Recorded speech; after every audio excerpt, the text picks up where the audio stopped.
Hi guys, welcome.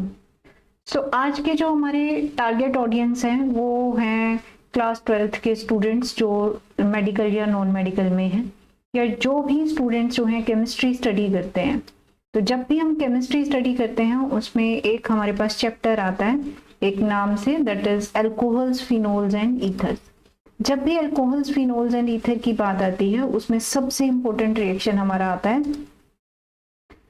जब भी हम alcohols, phenols and ethers discuss करते हैं, सो फिनोल्स में जब भी हम डिस्कस करते हैं फिनोल्स के रिएक्शंस, तो एक बहुत इंपॉर्टेंट रिएक्शन आता है जिसे हम रेमर टेमन रिएक्शन कहते हैं। This reaction is very very very important from the examination point of view. चाहे आप 12th के बोर्ड क्लासेस की बात करें, ठीक है, उसके बाद आपने ग्रेजुएशन करनी है अगर साइंस में केमिस्ट्री के साथ, ओके, चाहे आपने फार्मास्यूटिकल्स में जाना है, ठीक है, मेडिसिन लाइन में जाना है, तो भी जो अल्कोहल्स, फिनोल्स का, ईथर्स का ये रिएक्शन है, दिस इज वेरी इंपॉर्टेंट। चाहे आप मास्टर्स कर रहे हैं, ठीक है, तो जब तक भी आप केमिस्ट्री से डील कर रहे हैं, आपको जो है 12th क्लास में से ये शुरू हो जाता है Reimer Tiemann reaction. It is very important reaction, ठीक है। तो जैसे जैसे क्लासेस बढ़ती जाती हैं वैसे वैसे इसका थोड़ा ब्रॉडर एस्पेक्ट्स में इसकी एप्लीकेशंस वगैरह जो हैं डिस्कस हम करते हैं। सो आज जो हम डिस्कस करने वाले हैं वो है रेमर टेमन रिएक्शन। पहले हम देखेंगे कि ये रिएक्शन है क्या, ठीक है, किस तरह से परफॉर्म करते हैं इसे। उसके बाद हम देखेंगे कि मैकेनिज्म क्या है, ठीक है, इसकी एप्लीकेशंस जो है इंडस्ट्रियल यूजेस में सिंथेसिस के लिए बहुत इंपॉर्टेंट रिएक्शन है। बट ये सब बहुत आगे की बातें हैं। अगर आप अभी +2 क्लास में हैं तो सबसे पहले आपको पता होना चाहिए what is Reimer Tiemann reaction, और ये रिएक्शन ऐसे क्यों प्रोसीड हो रहा है, इसका मैकेनिज्म क्या है, इसके रिजल्ट्स क्या हैं, जो भी इसका पाथवे ऑफ द रिएक्शन है। सो गाइस, शुरू करते हैं रेमर टेमन रिएक्शन। इस रिएक्शन को शुरू करने से पहले मेरे बारे में कुछ जानकारी है, आप देख सकते हैं। मैं पीजीटी केमिस्ट्री हूँ हरियाणा गवर्नमेंट में 2013 से। उससे पहले मैं एसडी स्कूल चंडीगढ़ में भी पीजीटी केमिस्ट्री की पोस्ट पर कार्यरत थी, ठीक है। So let's start with the Reimer Tiemann reaction. सबसे पहले हम देखते हैं रेमर टेमन रिएक्शन। जब भी हम बात कर रहे हैं, देखिए इसकी कई वेराइटीज हैं। जो +2 लेवल तक हम स्टडी करते हैं वो हम इसका इस तरह से करते हैं study. This is phenol. Phenol जब क्लोरोफॉर्म से रिएक्ट करता है, ठीक है, सो फिनोल का रिएक्शन है Reimer Tiemann reaction. Let's start. So this is Reimer Tiemann reaction. आराम से करेंगे, कोई जल्दी नहीं है, आराम से आप भी चीजों को समझेंगे। बेटा देखिए, ये इसके लिए ना कोई आपके चार्जेस नहीं है, कोई फीस नहीं है, मैं फ्री ऑफ कॉस्ट आपको लेसन्स डाल रही हूँ। आप सिर्फ इतना कर सकते हैं कि चैनल को सब्सक्राइब करें, वीडियो को लाइक करें, बिकॉज आप कोई भी कोचिंग इंस्टीट्यूट्स वगैरह ज्वाइन करेंगे, यू नो कितनी हाई फीसेज हैं। तो मैं धीरे धीरे जो है कोशिश करूंगी कि ये सारे नेम रिएक्शंस कवर कर दूं, और बाकी भी जो इम्पोर्टेंट चीज़ें हैं हमारी बोर्ड के पॉइंट ऑफ व्यू से, तो कम से कम उतना तो कवर कर ही दूं जितना भी मुझसे बनता है। पर मैं वो तभी कर पाऊंगी अगर आप मेरी वीडियो को लाइक करेंगे और सब्सक्राइब करेंगे। अभी जो बच्चे, अभी +2 का रिजल्ट आया है, जो भी मेरे स्टूडेंट्स हैं वो इसको रिवाइज कर सकते हैं। +2 क्लास में जो नए स्टूडेंट्स आए हैं, ये जो बच्चे किसी भी रीज़न से नहीं पढ़ पाए थे अपने बोर्ड एग्जाम्स में, अभी कंपार्टमेंट के एग्जाम्स होंगे, सप्लीमेंट्री एग्जाम्स होंगे, तो उसके लिए भी आपका ये इम्पोर्टेंट जो है टॉपिक्स जो हैं कवर हो रहे हैं। So let's start Reimer Tiemann reaction. देखिए रेमर टेमन रिएक्शन किसका रिएक्शन है, ये फिनोल का रिएक्शन है। दिस इज फिनोल, है ना। तो फिनोल का आपने जब भी स्टडी करना है, this is Reimer Tiemann reaction किसका है, फिनोल का है। ये क्या है, CHCl3। What is it, this is chloroform. Chloroform इसका क्या है, कॉमन नेम है। और ये क्या है, IUPAC नेम क्या होता है इसका, ट्राई क्लोरोमीथेन। देखिए जितना भी ब्रॉडर एस्पेक्ट से मैं आपको इसमें पढ़ा पाऊंगी, मेरी कोशिश है ज़्यादा से ज़्यादा चीज़ों को मैं कंबाइंड वे में करें। सो ये नॉमेनक्लेचर हो गया। सो देखिए this is chloroform CHCl3। Phenol chloroform से रिएक्ट कर रहा है, कब रिएक्ट कर रहा है, जब 10% सोडियम हाइड्रोक्साइड की प्रेजेंस में, टेम्परेचर 55 डिग्री सेल्सियस है। तो इस तरह से जो है ये रिएक्शन हो रहा है, ठीक है, इसको आपने अभी नहीं करना है। तो बना क्या रहा है, दिस ये जो है दिस इज, इसका नाम बताते हैं आपको, this is ortho salicylaldehyde, ortho सेलिसल्डिहाइड।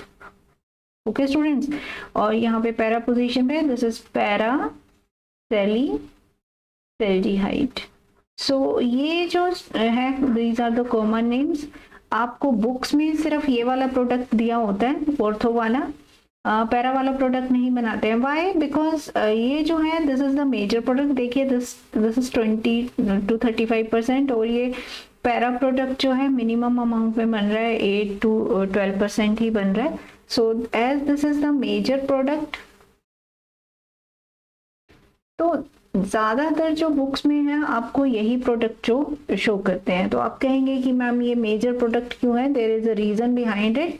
आप देखिए दिस इज OH, आपने हाइड्रोजन बॉन्डिंग पढ़ी है, मैं आपको इसमें एक नई स्लाइड में करके दिखाती हूँ। सी, आपने जो है ये सामने हाइड्रोजन बॉन्डिंग पढ़ी है, अभी हमने बनाया, क्या बनाया, दिस इज सेलिसल्डिहाइड बना था हमारा, ऑर्थो और पैरा, है ना, हमारा ऑर्थो और पैरा सेलिसल्डिहाइड बना था। तो what was it, this is your OH and CHO, this is your ortho salicylaldehyde. Okay, so हम देख रहे हैं कि भाई ऑर्थो प्रोडक्ट क्यों बना है, या बहुत सी बुक्स में पैरा प्रोडक्ट तो दिया भी नहीं होता, तो मैम हमें बता रही हैं कि यहाँ पे पैरा प्रोडक्ट भी बनता है। तो हम देखते हैं कि ऑर्थो ही क्यों दिखाया जाता है, या वो मेजर प्रोडक्ट क्यों बनता है। दिस इज योर पैरा सेलिसल्डिहाइड, ठीक है। तो आपको पता है कोई भी प्रोडक्ट मेजर तब होगा, ज्यादा अमाउंट में तब होगा जब वो ज्यादा स्टेबल होगा, है ना। तो एक्चुअली आपने +1 क्लास में ये भी पढ़ा हुआ है, 2 तरह की हाइड्रोजन बॉन्डिंग पढ़ी हुई है आपने, intermolecular hydrogen bonding and intramolecular. देखिए मैं टॉपिक से हट नहीं रही हूँ, बट अगर आप ये वाली चीजें आपके दिमाग में नहीं होंगी तो आपको ना ये थोड़ा सा समझना मुश्किल हो जाएगा, आप चीजों को रिटेन नहीं कर पाएंगे। तो बहुत इन डेप्थ जो है आपको रेमर-टेमन रिएक्शन करवा रही हूँ। सो आप देखिए, अगर ये ऑर्थो है, this is our phenol OH, ठीक है, and this is C double bond OH, है ना। So this is our ortho salicylaldehyde. जैसा मैंने यहाँ कहा, यहाँ पे क्या हो रहा है, यहाँ पे हाइड्रोजन और ऑक्सीजन के बीच में हाइड्रोजन बॉन्डिंग हो रही है। तो सेम मॉलिक्यूल में जब हाइड्रोजन बॉन्डिंग होती है उसे हम क्या कहते हैं, intramolecular hydrogen bonding, intramolecular hydrogen bonding, ठीक है। बट अगर हम पैरा के केस में देखें, यहाँ पर भी हम कोशिश करके देख लेते हैं कि भाई ऐसा कुछ पॉसिबल है, OH, ठीक है। यहाँ पे देखिए ये ना बहुत दूर आ गया, पैरा पोजीशन आमने सामने ऑपोजिट पोजीशंस है, तो यहाँ पे जो है इंट्रामोलिकुलर हाइड्रोजन बॉन्डिंग जो है पॉसिबल नहीं है, क्योंकि ये हाइड्रोजन बॉन्डिंग की वजह से ज्यादा स्टेबल हो जाता है, ज्यादा स्टेबिलिटी एक्वायर कर लेता है। सो दैट्स वाई जो ऑर्थो प्रोडक्ट है, this is the major product of Reimer Tiemann reaction, ठीक है students. So this is the major product. So एक चीज आपने ध्यान रखनी है कि हमारा जो रिएक्शन है वो क्या हुआ है। हाँ, सबसे पहले हमारे पास क्या है, फिनोल, है ना। हमने कहा phenol, this is your phenol, ठीक है। ये बेंजीन रिंग बनाई मैंने और ये OH आ गया। ये रिएक्ट कर रहा है किससे, क्लोरोफॉर्म से, CHCl3 से, ठीक है। इन द प्रेजेंस ऑफ, बहुत सी बुक्स में आपको सिंपल ही सोडियम हाइड्रोक्साइड दिया होता है, तो यहाँ पे काफी डिटेल में मैंने बताया हुआ है। सो यहाँ पे आपने sodium hydroxide and temperature is also given here. So what happens here, यहाँ पे क्या बनता है, हमारा प्रोडक्ट जो बनता है, मेजर प्रोडक्ट इज ऑर्थो सैलिसैल्डिहाइड। कई बुक्स में सिर्फ यहीं तक ही है, तो मैं आपको थोड़ा सा बता देती हूँ। थोड़ा सा पैरा प्रोडक्ट भी बन रहा है, ठीक है। ओके, सो साथ में क्या बन रहा है, सोडियम क्लोराइड जो है रिलीज हो रहा है। So as this is the major product, मैं बार बार कह रही हूँ बहुत सी बुक्स में सिर्फ यही प्रोडक्ट दिया होता है, तो हम जो मैकेनिज्म करेंगे आपको जनरलाइज करके बता देंगे, बट जो हम मैकेनिज्म करेंगे इसका ही अभी डिस्कस करेंगे, ठीक है students. So let's go to the mechanism, देखते हैं इसमें क्या होता है। मैकेनिज्म पर जाने से पहले मैं आपको एक और बता दूं कि ये भी रेमर-टेमन रिएक्शन है। रेमर-टेमन रिएक्शन की ही दूसरी फॉर्म है। अगर फिनोल है, अगर फिनोल, दिस फिनोल, अगर क्लोरोफॉर्म की जगह हमने कार्बन टेट्राक्लोराइड डाल दिया है, ठीक है, बाकी कंडीशंस जो है हमारी सेम रह रही हैं। दैट 10% हमने बेसिक मीडियम ले लिया, कोई सा भी, सोडियम हाइड्रोक्साइड या पोटेशियम हाइड्रोक्साइड, ठीक है। सो temperature is just normal, let's say 55 degree Celsius. So let's सी कि यहाँ पर जो हमारा प्रोडक्ट बनता है वो एल्डिहाइड नहीं बनता है, वो हमारा एसिड बनता है। सो what is this? This is ortho salicylic acid, ठीक है। साथ में थोड़ा सा जो प्रोडक्ट बनता है, दिस एज मैंने जैसे कहा ऑर्थो प्रोडक्ट मेजर प्रोडक्ट है, ठीक है। और यहाँ पर दूसरा प्रोडक्ट जो हमारा साथ में बन रहा है बिल्कुल थोड़े से अमाउंट में, that is the, what is this, this is para salicylic acid, ठीक है स्टूडेंट्स। सो इस तरह से हमारा ये 10 रिएक्शन इज ऑल्सो रेमर-टेमन, दोनों के दोनों रिएक्शन जो है रेमर-टेमन रिएक्शन ही है। सो आपने कंफ्यूज नहीं होना है, ठीक है। This the same reaction, carbon tetrachloride और दिस, इससे भी हो सकता है, क्लोरोफॉर्म से भी हो सकता है। अगर हमें एल्डिहाइड बनाना है तो हमने क्लोरोफॉर्म यूज करना है, अगर हमने एसिड बनाना है तो हमने कार्बन टेट्राक्लोराइड यूज करना है। मैं अभी आपको मेन जो है ये वाला ही करवा के इसके बारे में ही ज़्यादा बता रही हूँ, क्योंकि मेन आपकी बुक्स में यही चीज़ मैंशनड है। सो क्योंकि ऑर्थो सैलिसिलिक एसिड बनता है और क्लोरोफॉर्म यूज किया होता है, ठीक है। तो पहले आप इस हिसाब से समझ लें, फिर आप इसको जनरलाइज करके इसमें भी सेम चीजें जो है, सेम कॉन्सेप्ट अप्लाई कर सकते हैं। So let's move. देखिए आपको मैंने कहा कि इसमें क्लोरोफॉर्म यूज हो रहा है। सो हमारे पास दो चीजें हैं स्टार्टिंग में, first is chloroform and the other one is phenol. So सबसे पहले हम देख लेते हैं कि किस तरह से करते हैं। देखिए this is CHCl3, this is your chloroform, okay. So अगर मैं इसका स्ट्रक्चर बनाऊं, this is HCl, this is Cl। ये तीनों के तीनों क्लोराइड ग्रुप्स जो हैं they are electron withdrawing group, जिस वजह से यहाँ पर ये कार्बन जो है इलेक्ट्रॉन्स विड्रॉ कर लेता है काफी अच्छे से। सो इस हाइड्रोजन की टेंडेंसी हो जाती है बिना इलेक्ट्रॉन्स के बाहर निकल जाने की।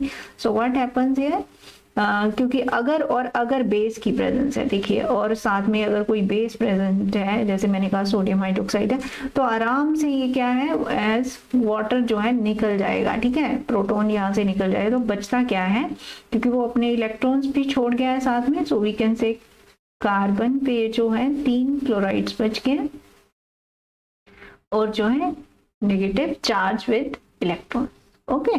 ये जो ये बॉन्डेड इलेक्ट्रॉन्स थे ये भी रह गए और इस पे जो है नेगेटिव चार्ज आ गया। क्यों? क्योंकि H पॉजिटिव जो है निकल गया। अब इसको फर्दर देखते हैं। देखिए क्लोराइड्स जो है ऑलरेडी इलेक्ट्रॉन विड्रॉइंग ग्रुप है, ठीक है, इसकी तो टेंडेंसी है, ये तीनों के तीनों क्लोराइड्स हैं। सो फर्दर क्या हो जाता है कि एक क्लोरीन जो है नेगेटिव चार्ज लेके बाहर निकल जाता है, ठीक है, क्लोराइड बाहर निकल गया। बचता क्या है कि इस पे जो है एक पेयर ऑफ इलेक्ट्रॉन्स बच जाता है और ये 2 क्लोरीन्स बन जाते हैं। ये क्या बना है हमारा, दिस इज कार्बीन बना है, कार्बीन कहते हैं इसे। और क्योंकि 2 क्लोराइड्स हैं इसमें, सो this is die chloro carbene. अब जरा डाइक्लोरोकार्बिन का नेचर समझें। देखिए दिस इज, हमने कहा ये डाइक्लोरोकार्बिन है, इसका स्ट्रक्चर अगर हम देखें, दिस इज sp2 हाइब्रिडाइज्ड, ठीक है, ये लोन पेयर है यहाँ पे, दिस इज sp2 हाइब्रिडाइज्ड, ठीक है। और अगर हम देखें यहाँ पे इलेक्ट्रॉन्स देखें, ये 2 इलेक्ट्रॉन्स हैं, 2 इलेक्ट्रॉन्स यहाँ बॉन्डिंग में इन्वॉल्व है, 2 यहाँ पे इन्वॉल्व है, टोटल जो है 6 इलेक्ट्रॉन्स है।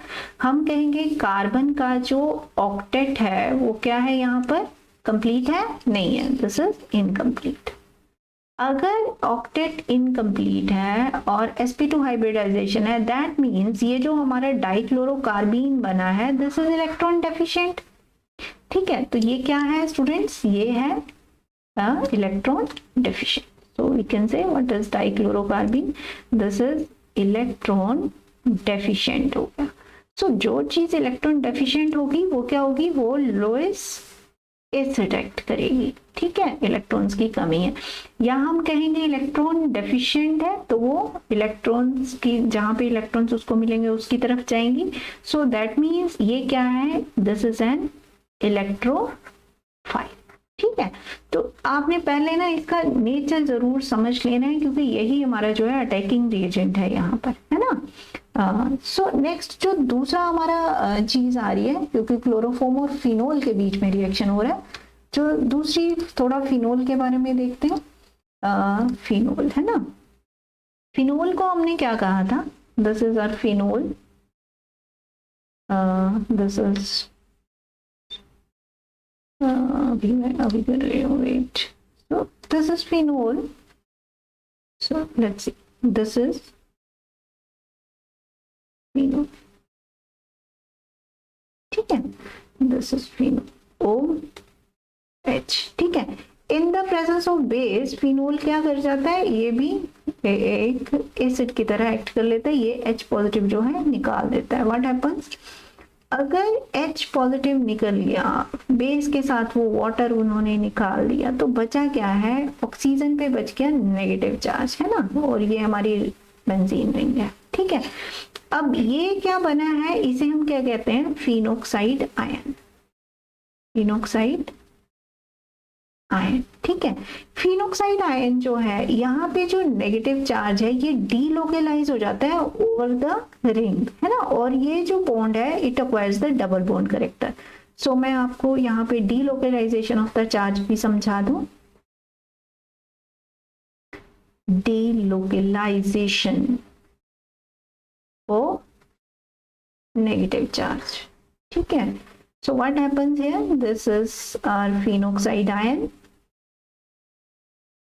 This is the negative charge. जब ये नेगेटिव चार्ज यहाँ डबल बॉन्ड पे जाएगा, this double bond will go to the this carbon atom, ठीक है।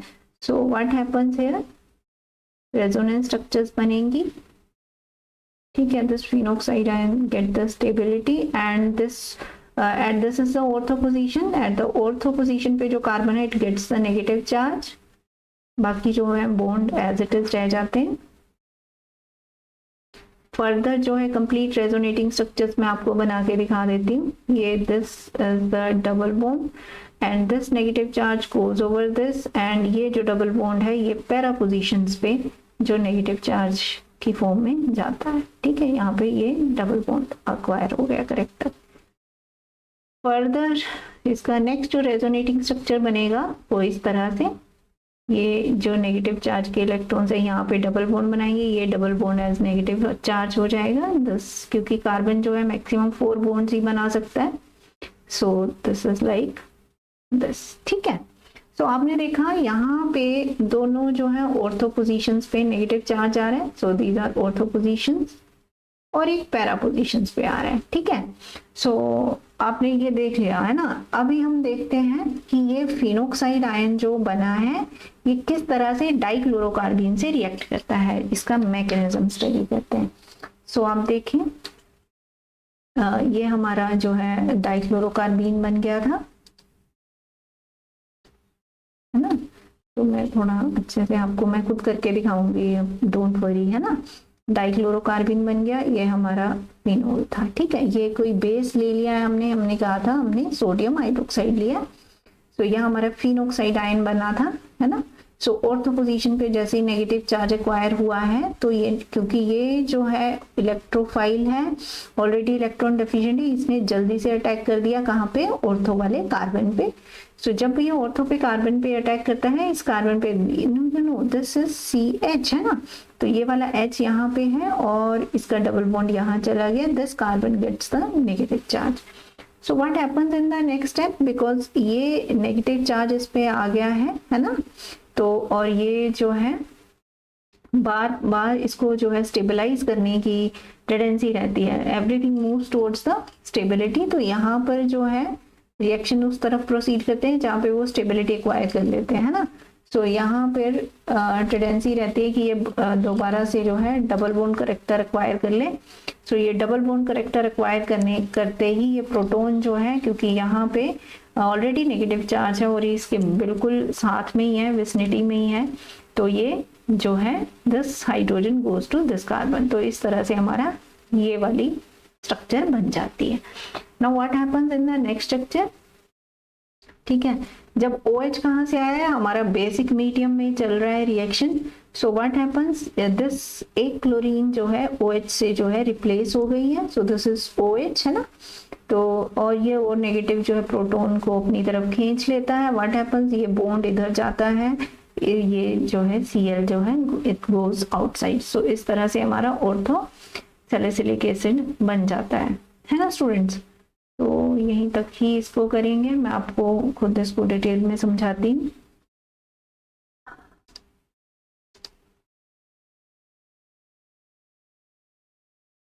सो देखिए,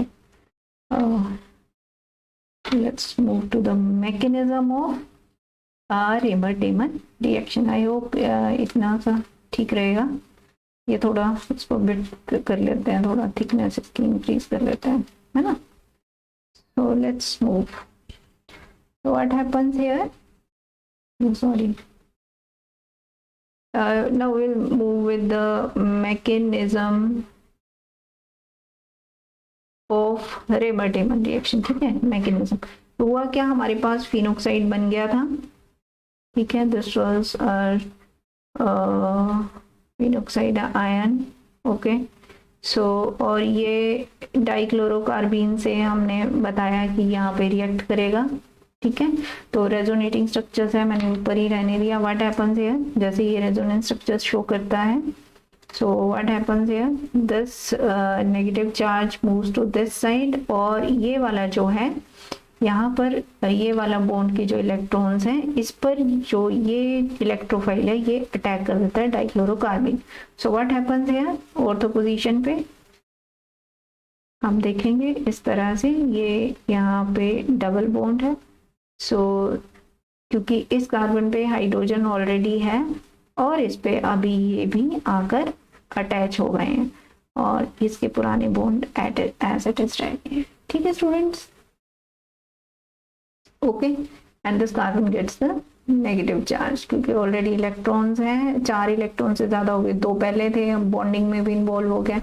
so next let's see what happens next, क्योंकि ये मैंने पहले कहा कि ये बेंजीन रिंग है, इसकी टेंडेंसी होगी जैसे ही इनको इलेक्ट्रॉन्स पास में मिलेंगे वापस ही अपनी जो है एरोमेटिसिटी को एक्वायर करेगा। व्हाट हैपेंस हियर, ये जो है क्योंकि इसके पास ये क्लोरीन है, ठीक है, क्लोराइड्स इलेक्ट्रॉन विड्रॉइंग ग्रुप्स हैं, है ना, और ये इसके आसपास हाइड्रोजन है, तो ये हाइड्रोजन को अपनी तरफ खींच लेता है और ये बॉन्ड यहाँ चला जाता है, जिससे एरोमेटिसिटी इसकी कंप्लीट हो जाती है और ये वापस यहाँ पर। तो फर्दर करते हैं, what happens here, this oxygen gets the negative charge, this benzene gets its aromaticity completed, aromatic बन जाता है, and what happens here, this becomes CHCl, ठीक है। इसको और अच्छे से वे में मैं समझा देती हूँ, क्योंकि बेसिक मीडियम है, तो हम ये कह सकते हैं कि अगर 2 सोडियम हाइड्रोक्साइड है तो 2 NaCl बाहर चले गए और ये इन्होंने क्लोराइड्स को वहां से रिप्लेस कर दिया है और ये क्या आ गया है यहाँ पे O negative, and this is CHOH, ठीक है। अब जब भी 2 हाइड्रोक्सी ग्रुप्स होते हैं, ठीक है, जेम डायोल्स कहते हैं इन्हें, ये जेम मीन सेम कार्बन पे है, तो ये स्टेबल नहीं होते, ठीक है, ये तभी स्टेबल हो पाएंगे अगर कोई बहुत इलेक्ट्रॉन विड्रॉइंग ग्रुप अटैच हो गया, इनके जिस कार्बन से ये अटैच है उसके अल्फा पोजीशन पे कुछ इलेक्ट्रॉन विड्रॉइंग ग्रुप अटैच हो गया। आप देखिए यहाँ इसके साथ इलेक्ट्रॉन विड्रॉइंग क्या, यहाँ तो खुद ये नेगेटिवली चार्ज फिनोक्साइड जो है अटैच हुआ पड़ा है, तो ये स्टेबल नहीं है। So what happens here, this OH and this H goes outside, water जो है रिमूव हो जाता है, and what happens here, this is your O negative and this is C double bond OH aldehyde बन जाता है। सो फर्दर इसका हम बेसिक हाइड्रोलिसिस कर देते हैं। सो वापस से हमें क्या मिल जाता है, OH ग्रुप मिल जाता है, ठीक है। सो this is your substituted phenol, या हम कहेंगे हमारा क्या बन गया, ortho सेल्डिहाइड। Okay guys, so this is all about your Raymer-Tayman reaction। ये बहुत ही ज़्यादा इसकी एप्लीकेशंस है इंडस्ट्री में और एग्जामिनेशन पॉइंट ऑफ व्यू से भी बहुत इम्पोर्टेंट है।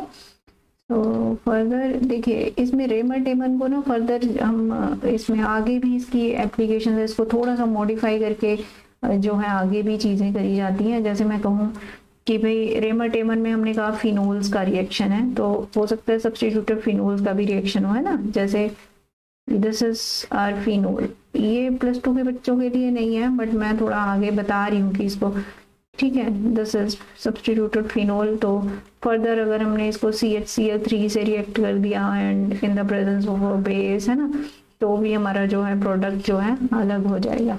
तो इस तरह से इसकी डिफरेंट एप्लीकेशंस हैं। कहाँ एप्लीकेशंस है, देखिए इंडस्ट्री में इसकी एप्लीकेशंस है।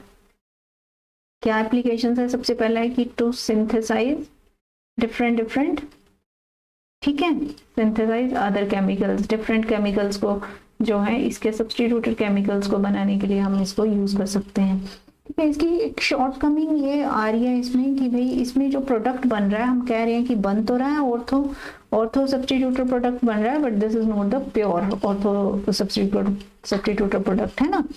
और इसको मैंने आपको एक और भी चीज़ बताई कि रेमर-टेमन रिएक्शन में हम ज़रूरी नहीं है कि क्लोरोफॉर्म यूज़ कर रहे हैं। अगर हमने एसिड बनाना है, सिर्फ एल्डिहाइड ही नहीं बना सकते, इसमें एसिड भी बना सकते हैं। तो अगर हमने एसिड बनाना है तो हमें जो रिएजेंट है क्लोरोफॉर्म की जगह हम कार्बन टेट्राक्लोराइड अगर यूज़ कर लेते हैं, we get the ortho salicylic acid, that is the major product, and para salicylic acid that is the minor product.